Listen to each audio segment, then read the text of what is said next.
Hey, before you turn in your assignment, I just want to help you look over things and make sure that you did a nice job. I'm going to be looking at a few things. I'm going to be looking at your typing.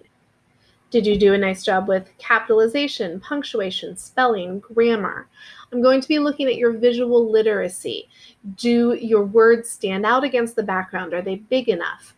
Because some of the themes change the words to things that are really hard to see. So I want to show you how you can fix that up if that happened to you. And the last thing I'm going to be looking at is your transitions and animations. Did you follow my directions for that to meet the requirements? So let's look at the words really quickly. This isn't too bad. This is kind of small. So I would recommend making it larger. So I'm going to select it, hit my plus sign a few times. That looks much better. Maybe I can even pull this up if I don't like the way it's balanced.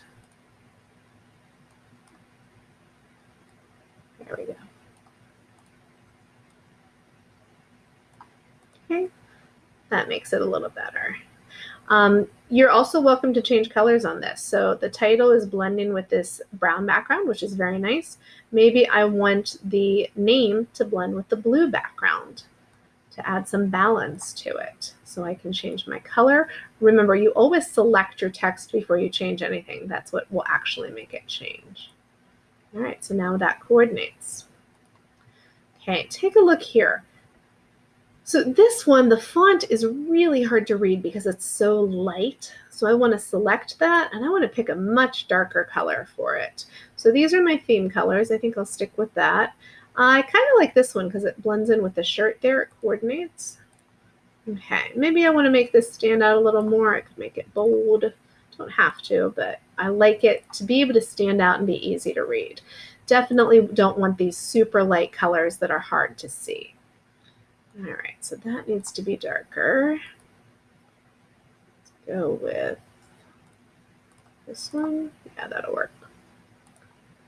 Okay, and the black stands out well against the white, but it's pretty tiny. I wonder what size that is. Yeah, 16 is kind of small. I wouldn't go any smaller than 18 on any of them. Yeah, if I take that up to 20, that's much easier to see. In fact, I might want to do that with these as well.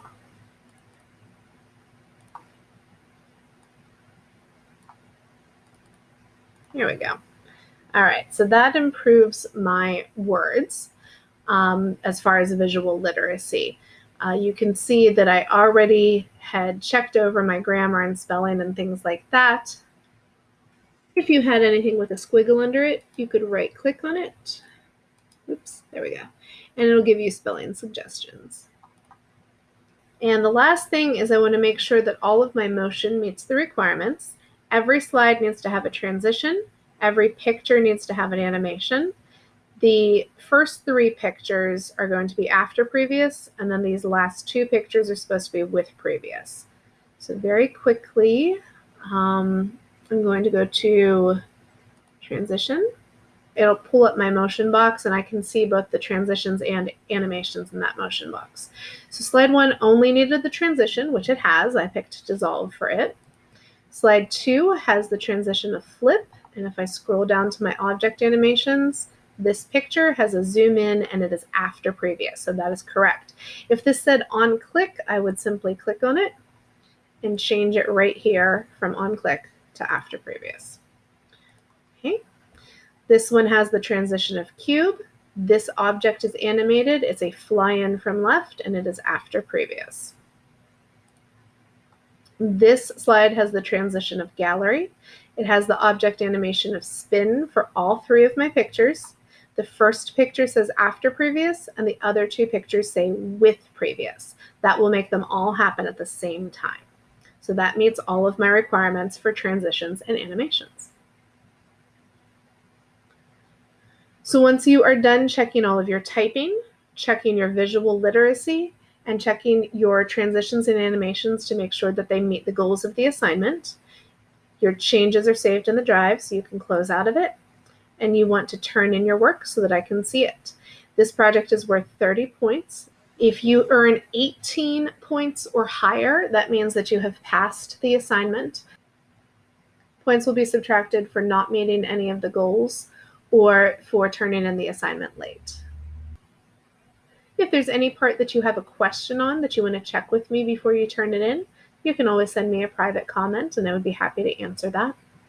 And if you accidentally turn it in and then you realize, oh, I forgot to do my theme or I forgot to do my animations or something, then you can unsubmit it and that'll bring it back to yourself so that you can fix it. I do know that a few of you reached out to me and said that theme was not working correctly on your device. If that is true for you, if you could please send me a private comment reminding me of that so that I don't accidentally subtract points for you for something that's not your fault, I would appreciate it. With over 700 students, I sometimes get confused about who told me what. All right, thanks for Screwed. I can't wait to see your projects.